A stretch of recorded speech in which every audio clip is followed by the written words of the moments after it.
everyone. This is the Phalanx Report.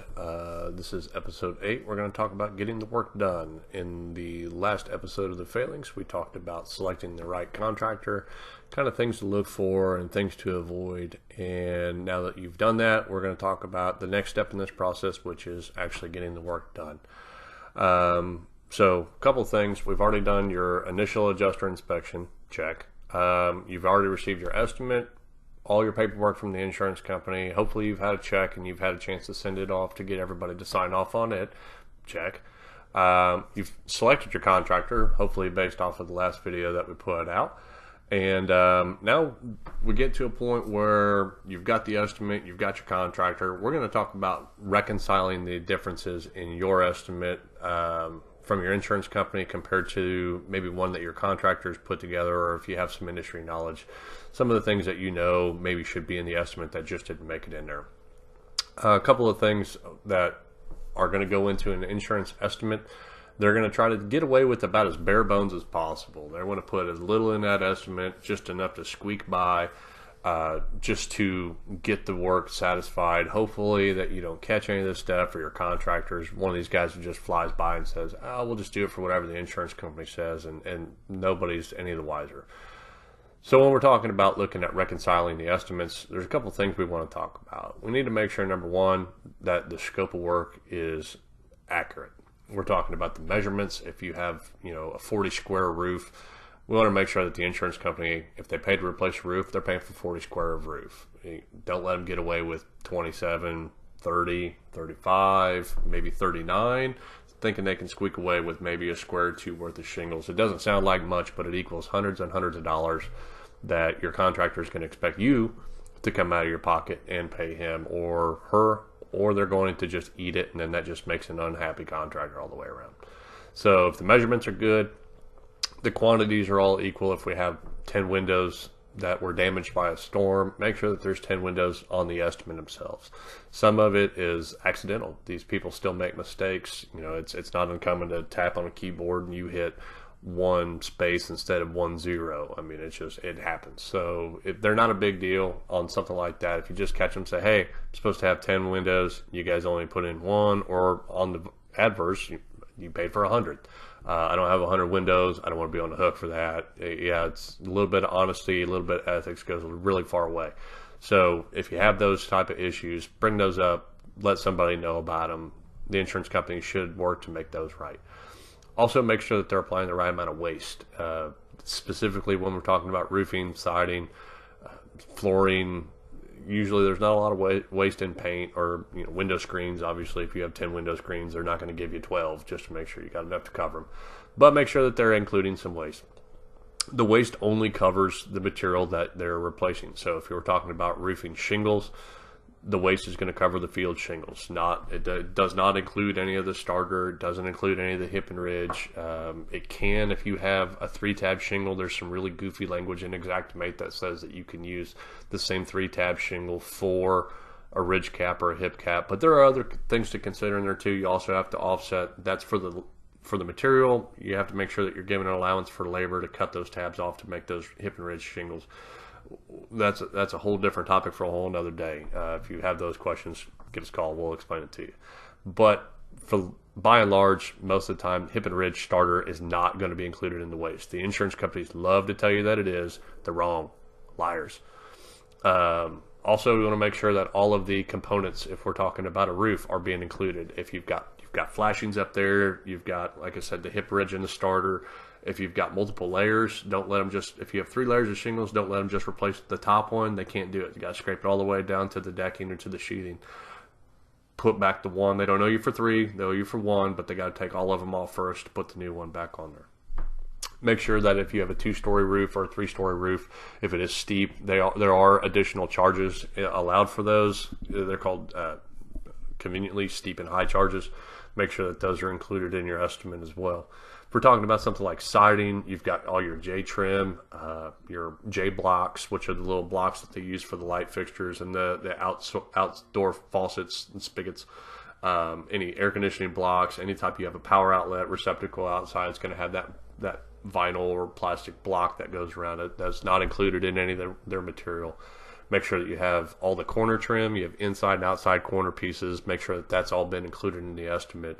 If you have a vapor barrier or any of the fan fold insulation that goes back behind the siding, you want to make sure that that was included as well. And then any window wraps. If the window wraps are integrated into the siding itself, or if it's part of the siding system, you want to make sure that that's being included in the estimate.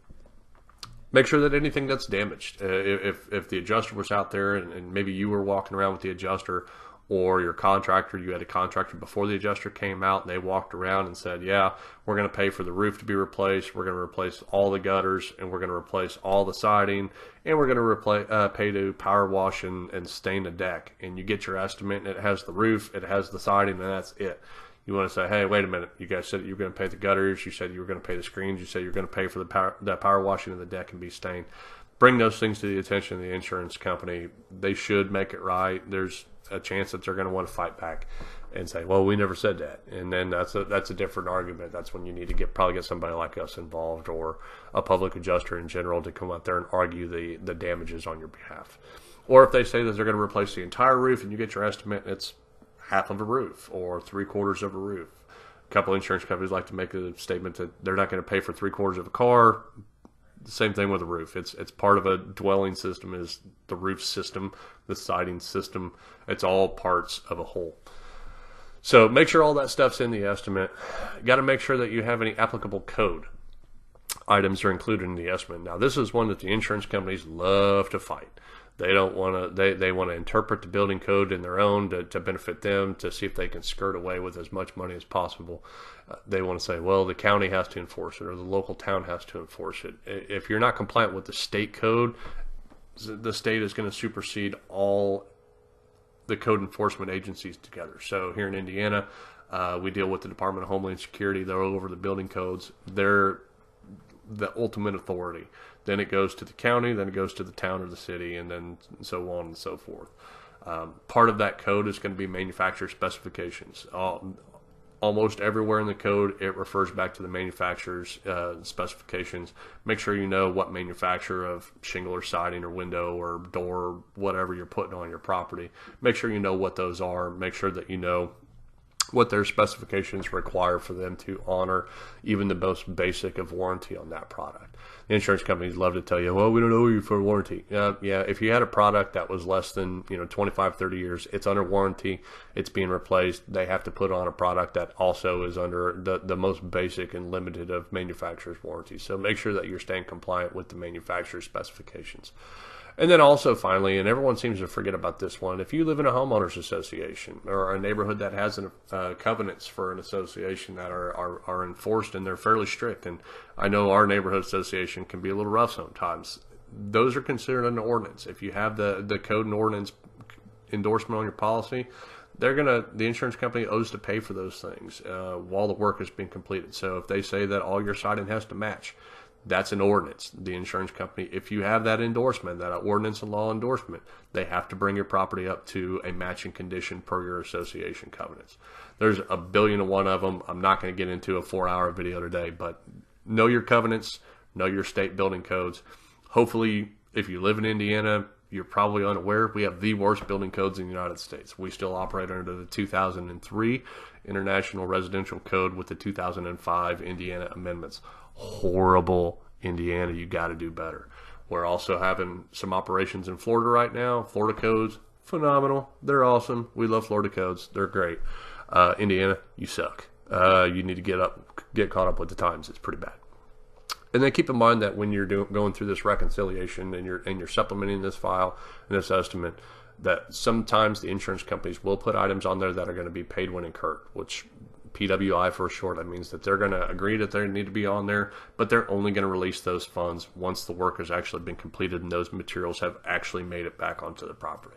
They're not just going to load up an estimate with a bunch of accessories and code items and hope and pray that you're actually going to put them on there. Nah, they're going to wait for you to submit the proof on the back end, and then they'll pay it out. That money's out on generally when they release the depreciation. So if they're going to do that, make sure you get it in writing from them. You want it on the estimate itself. You want it in an official email from the adjuster agreeing to pay for those paid when incurred items. A formal letter is best on the letterhead from the insurance company. If you have a recorded phone call in Indiana, we're a one-party state, you do not need their permission to record a phone call. I strongly recommend, if you're talking to an insurance company, they're recording you. Every time you call, it says this call's monitored, recorded for quality and training assurance, whatever.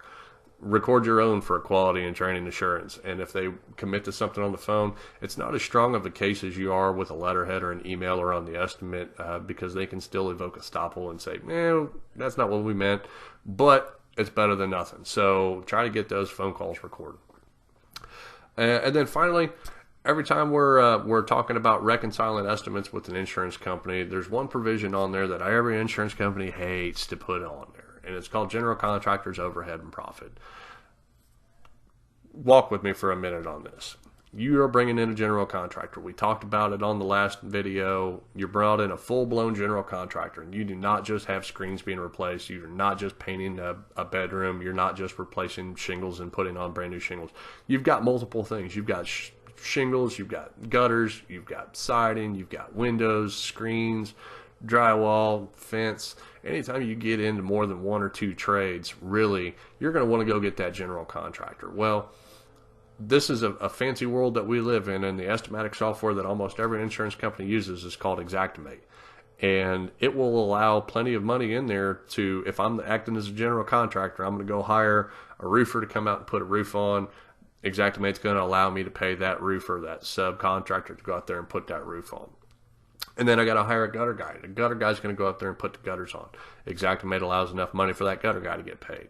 What it does not allow, without triggering the provision, is for this guy to get paid. I got to get all my phone calls, and I got to make sure that all of these contractors, all these subs are at your property at the same time, without stretching a repair period of restoration out for more than 6 months. We want it done in a week or less, if possible. So we want to get the roof, the siding, the gutters, the screens, the window wraps, the mailbox, the deck, the fence, everything.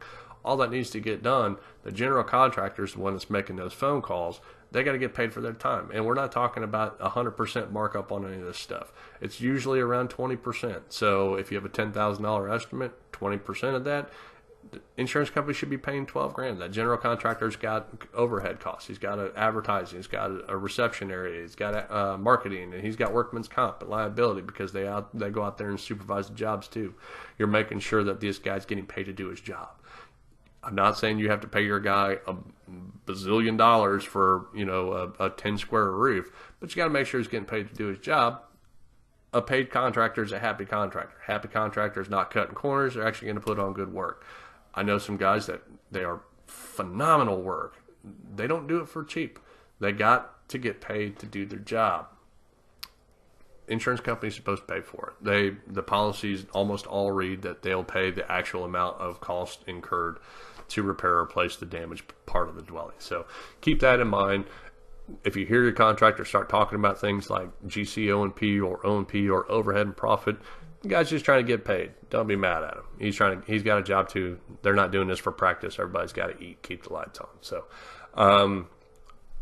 all that estimate's done and reconciled. Make sure that the price is acceptable. If it's not, that's a different process. It's called appraisal. We can talk about that later.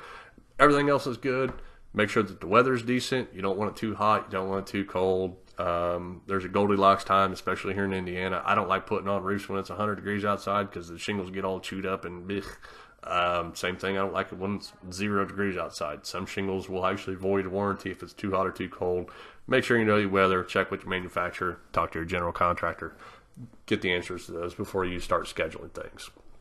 Got all that done. Weather's good. It's mid-April, May, June, whenever. September, October, November, it's good times to do them too. I like doing it in the summer if you can get it done early. All that's good. Make sure you pick your colors out, the design of your shingles, any accessories that you are putting on there. Make sure all that stuff's scheduled and ordered. Any upgrades, that's the time when you do this, is when it's time to do your scheduling. Pick your upgrades, go crazy, get with your contractor, build a job. Contractor may want some money up front, 50% ACV check, whatever. That's standard practice. Don't get in the way of that. It's not uncommon. They needed to order materials and get their subcrews out there. So as the work is going through, submit the required documents to the insurance company. That way they're releasing that dreaded depreciation we talked about in one of the prior videos. as the checks are coming in, make sure that you understand mortgage company's probably going to be on there. They're going to have to sign off on the checks. That process sucks because mortgage companies they're worse than the insurance companies when it comes to these claims. Sometimes that process can take longer. So get that ball rolling as quick as possible, and keep that in mind too when the contractor's coming around asking you for money on the job.